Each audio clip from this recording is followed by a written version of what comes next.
Good morning guys! Good morning! Welcome to December 1. December 1 na guys. December 1 na. Hapit ng Pasko. Hapit ng New Year. Oy. Ano po yung mga laay, yung mga panahon sa mga OFW. Okay, Pasko na po. Magkanta na po ang malamig ang simoy ng hangin. Tapos walay kuan. Naroon din sa abroad ng Inusara.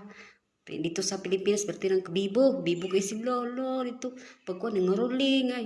Bibo kayo. Tapos dari sa pamingaw. Mingaw. Abroad pa mo. Abroad pa mo. Kami kayong abroad. Ngayon tag tinughong. Ngayon tag tinughong. Nagkong ta sa bang tagkatugnaw. Mag-abroad ka?